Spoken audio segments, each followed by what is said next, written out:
Over the next few minutes, you're going to learn how to talk to your kid about puberty so they don't feel alone and can come to you with questions or worries that they have as they grow up. Stay tuned. And welcome back to Sitting in a Car. I'm Sarah Sproul, and I sit in a car with you each week, answering a question to help you raise your confident and caring young person who respects themselves and the people around them. My answer to this question this week comes from the second pillar in the Evolved Family Method. That pillar is chock-a-block full of all the strategies, techniques, and information we need to have ongoing conversations with our kids about sensitive stuff so that we build ongoing connection with them as they grow up. So what most courageous but tongue-tied parents do is keep an eye on their child's development, and when they see signs of puberty starting or even multiple signs of puberty starting, then they will start to have or try to have a conversation about puberty with their kid. Because parents wait before they start talking, they lose the opportunity to have all the foundational conversations that set up the ongoing conversations about puberty. So they are left having to do multiple conversations over a long period of time, and their child is not used to having these sort of conversations about bodies and changes with them. And so there's a lot of awkwardness and sort of a whole new way of like, why do we talk about this stuff now? We never used to talk about it before.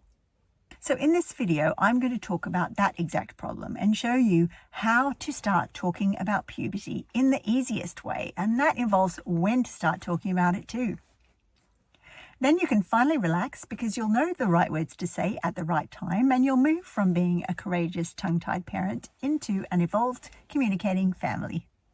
Step 1. Most parents don't realize that we can start preparing our kids or laying the foundational topics for our kids and coping with puberty from the age of 5.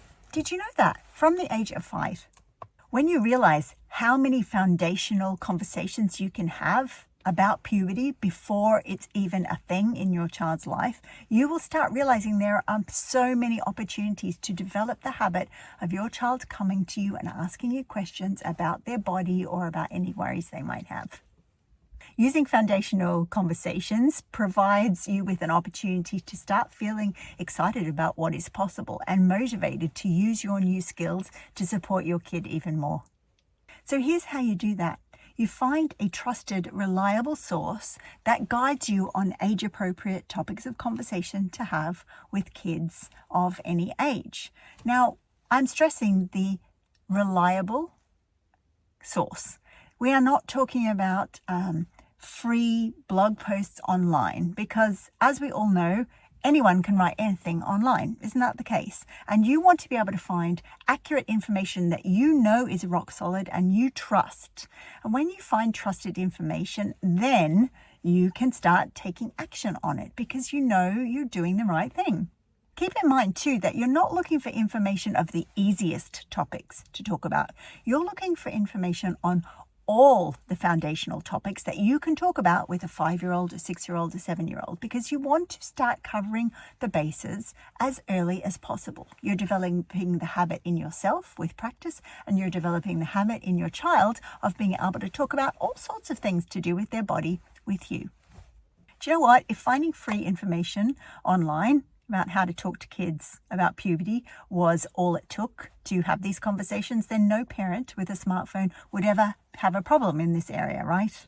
Step 2, you need to find a supportive group of parents who all have the same goal as you, to prioritize conversations about bodies so that when their child starts hitting puberty, it's not going to be a big traumatic thing.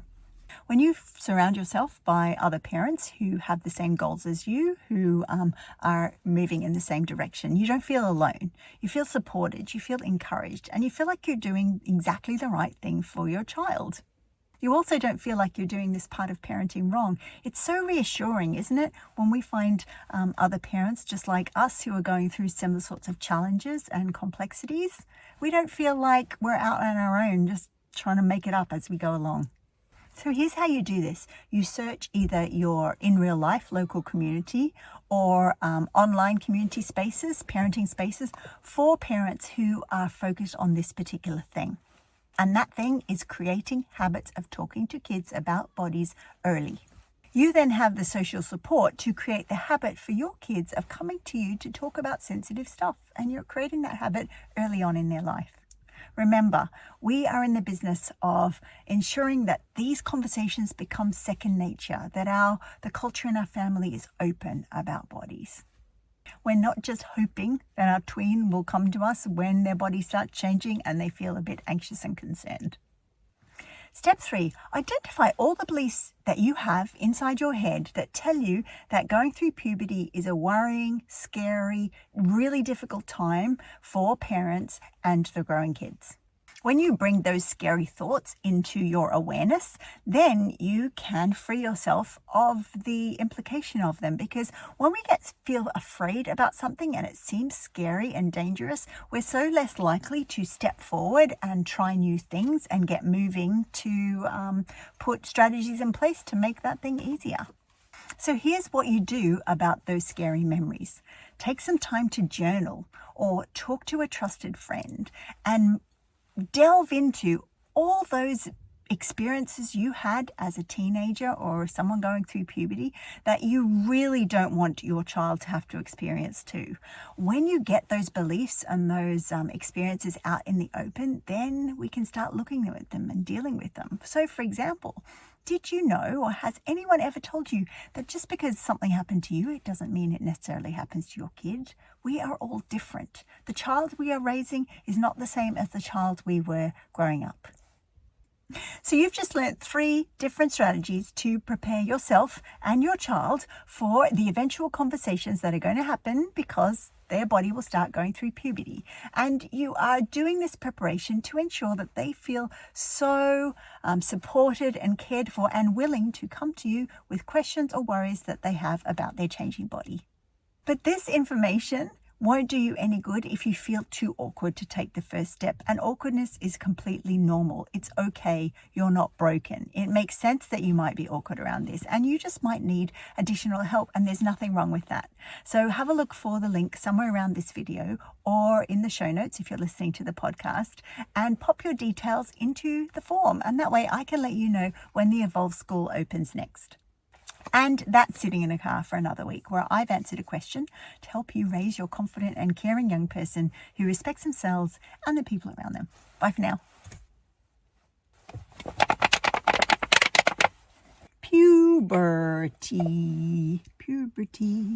There are lots of kids that come to this area. I keep getting distracted by lovely little children with soccer balls or bicycles that are coming past the car. It's really super cute. Let's keep going.